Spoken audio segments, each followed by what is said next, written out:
we are going to next talk by Dr. Indu Bumna, and this is similar from a question asked by Advocate Pawan Kumar from Jaunpur. He asked how to treat at home when no medicine, no vaccine, no oxygen, no hospital, and no patient cremation center.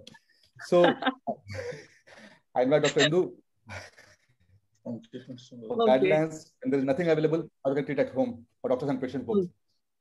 Great. So very rightly put, when nothing is available, what we can do. Okay, so what I want to say is 85% of the patients we can treat at home. First, we should begin with our basic knowledge about history taking. We should ask about the age of the patient properly. We should ask about the comorbidities. Generally, when the patient call for a teleconsultation or when the patient visit, they come with the COVID reports and then they come with the CT score values and they're like, what should we do? They are really panicked about the reports and everything, what treatment we should take.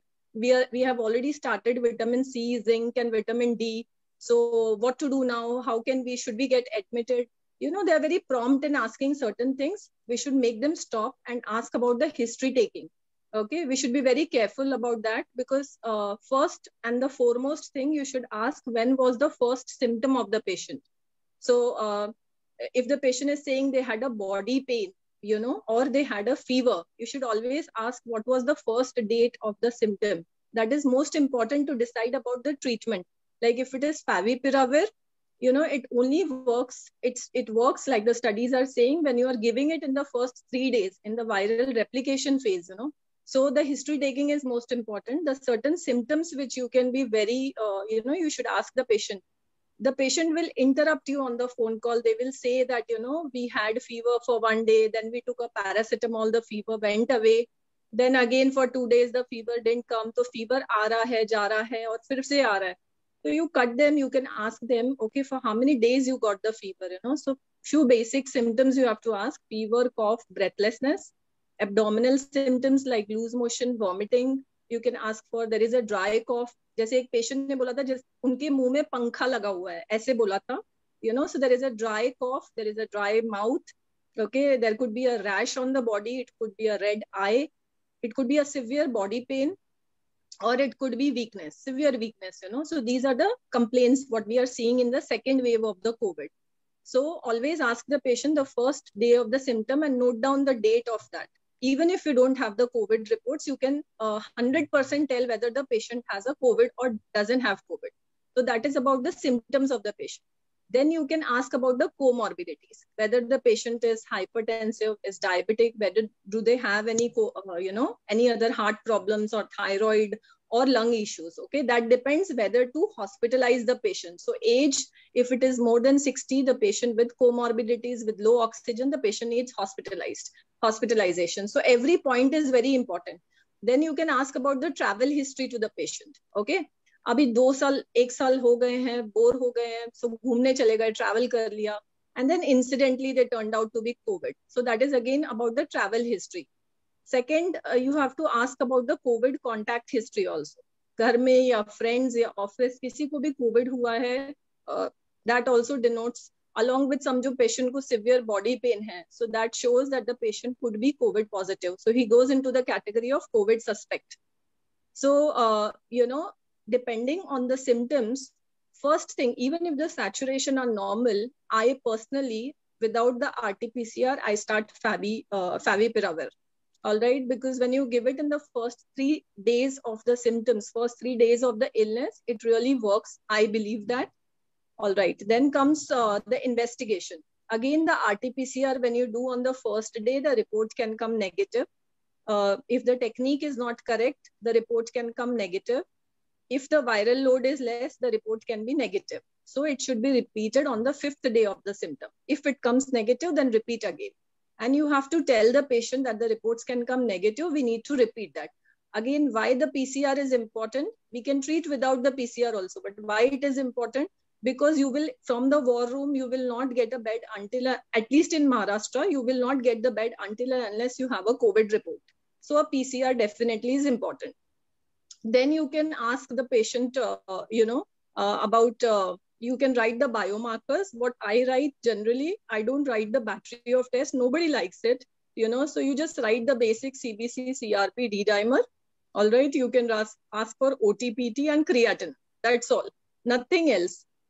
You can ask for the CT scan. CT scan should always be done on the 5th or the 6th day of the symptom when the inflammation arises. Patients kya kar rahe na, they are coming with the CT reports.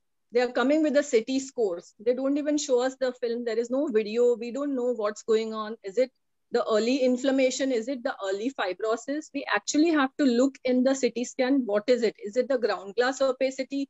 Is it the organizing consolidation? Are there atelectatic bands? Is there any septal thickening?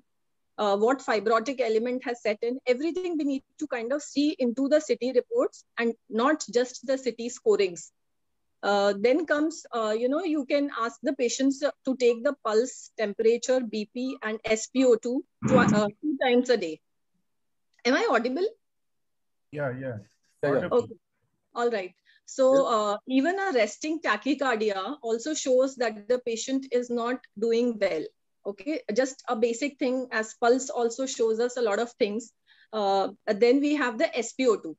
SpO2 of above 94, the patient doesn't need hospitalization at all. So a patient who is symptomatic with a high fever, but the SpO2 is normal and is panicking and asking you, do I need a hospitalization? No, you don't need it. Even if the patient is elderly, without comorbidities, doing well, SpO2 is normal, the patient doesn't need hospitalization. Very clear.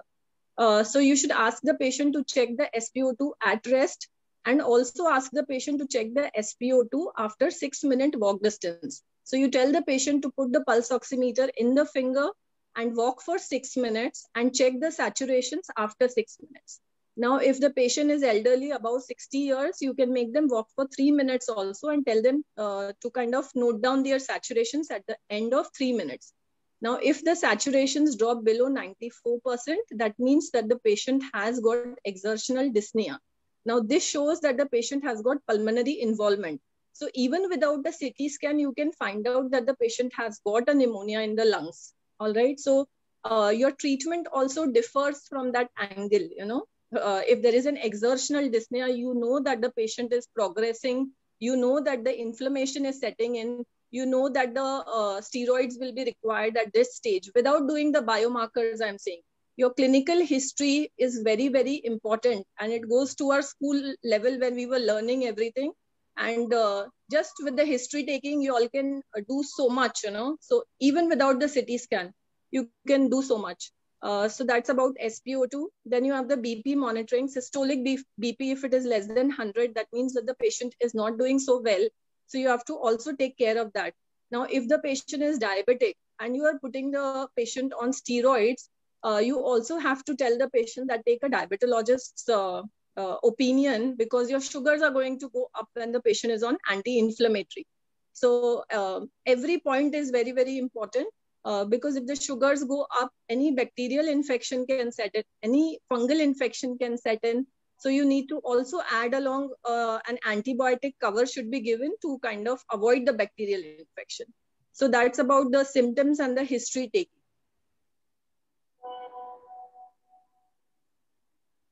Okay, so if we go about the investigation, I already discussed about the RT-PCR.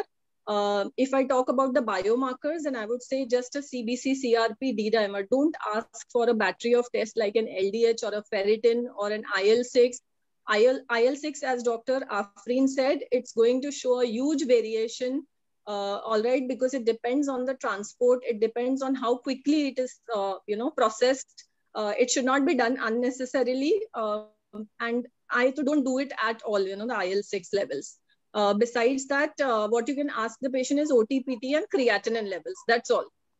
Because most of the times I have seen that OTPT is borderline high. So it's better to kind of do that because the patient, you would be putting them on favipiravir, or as per your state guidance, you might put the patient on doxy or ivermectin or whatever. All right. Then you can ask for the CT scan on the 5th or the 6th day. Don't ask for the CT scans too early. Now coming to the treatment part, I would say that treatment, what you have to give is, again, you should know the classification. So Maharashtra Task Force classification has very beautifully classified it clinically in terms of mild, moderate, and severe disease. Okay, and then you have the staging, which is stage 1 and group A, B, C. Then you have group C, D, and E, which is moderate disease, and then you have the group E, which is the severe disease. Okay, so now you have group A, which is asymptomatic patients. Now, asymptomatic patients who are there, they only require vitamin C, zinc, and vitamin D. Nothing else. They don't need anything, and probably they don't even have a fever, so they don't need anything. Just the vitamins to kind of boost them with the immunity. Then you have the symptomatics. All right. So they could have a upper respiratory involvement or a abdominal involvement, like a fever. They can have loose motion, vomiting, loss of smell, loss of taste. So over there, you can add a favipiravir. All right. You can add a vitamin C, zinc, and vitamin D. You can add a PPI over there. You can add an early budesonide over there. There are a lot of studies which shows that an early budesonide inhaler helps to it helps in the early recovery of the patient. So you can add that early. You can add a Montelukast, levocetirizine early. So this is about the symptomatics, okay, without comorbidities. Then you have the stage C, the group C basically, which are symptomatics with comorbidities. Now, comorbidities will be like, you have to see the age, you have to see diabetes, hypertension, any lung issues, kidney issues, everything. So over there, you add again favipiravir with an antibiotic you can add, because if the patient is diabetic, you have to be more careful. So you can give any oral antibiotic as per your local setting, and along with the regular vitamins, what we are adding, and an early budesonide really helps. So you should add that, because it is inhaled steroids. All right. So that's about, then we have the moderate disease. Moderate disease means there is a pulmonary involvement. There is pneumonia. Okay. So there is a group D, which is without hypoxia. So there is a pulmonary involvement without hypoxia when the SpO2 is above 94.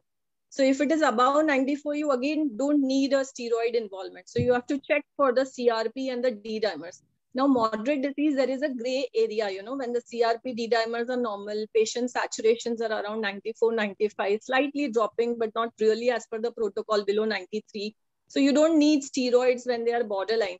So again, one single CRP or one single D dimer, you should not strategize your treatment as per one report, So a CRP of 7 or 8 and the patient is doing very well, you don't have to add a steroids. Early steroids would actually do more harm to the patient, because, they can catch an infection or whatever later. So it's always good to kind of see the trend of the biomarkers, like a CRP or the D dimer. Or you can, in the CBC also, you can actually look for the lymphocytes. The lymphocytes will be dropping. You have to see the NLR ratio. If it is more than 3.5, that means that the patient is progressing to a severe disease. It tells us about the severity of the disease. You can look at the lymphocytes and the monocytes. The monocytes will be rising. The lymphocytes are going down. Again, it tells us about the progression of the disease. You also have to look for the platelets. So if the platelets are 70, 80,000, then you cannot add an oral anticoagulant. That patient might bleed. So you have to watch very carefully every parameter, whether it is a CBC, whether it is a CRP or a D dimer, or an OTPT or a creatinine, everything. Now, PCT, again, it is a very good biomarker, to kind of add an antibiotic if you want to add, and when to stop the antibiotic. A PCT is a very good marker, because it does not rise in COVID. It only rises when there is a bacterial infection or if there is a fungal infection. So that's about the pulmonary involvement without hypoxia patients. Then we have the pulmonary involvement group group D basically. So that is a pulmonary involvement with hypoxia. So here the patients where the saturations are below 94, they require remdesivir, they require steroids, and they need to be hospitalized. They need to have a supplemental oxygen. Again, because the bed is not available, the saturations really of 94, 95, 93, and the patients are doing well. You can actually manage at home if the beds are not available. So instead of IV methylprednisolone, you can give an oral steroid also, at this stage. So that's about the home management. And patients are really doing well. I've seen CRPs of 40, 50, 60, 70 treated at home, doing very, very well. D-dimers of 2, 3, responding very well to the newer oral anticoagulants. Yeah. So I would like to take more questions and make it a really interactive session rather than me just telling about it. Any questions would be welcome. There is one group in which the CRP level is prolonged for a long time. How will you manage? Even after stopping all the patient is totally asymptomatic, but still CRP is high. Correct. So, sir, CRP will rise with any kind of inflammation happening in the body. Like not generally in COVID, but post-COVID. But after 10 days, still patient is totally asymptomatic, nothing. But CRP is high. But CRP is high, so you can taper the steroids and you can stop the steroids if the patient is doing well. One can repeat a CT scan after 6 to 8 weeks and not too early also. And that will decide whether we need to stop the steroids. That way. Only CRPs, again, I'm saying we should not be dependent on CRP or any D-dimer alone. We have to see the clinical profile of the patient. Yes. Dr. Indu, for a wonderful discussion about guidelines. Very nice.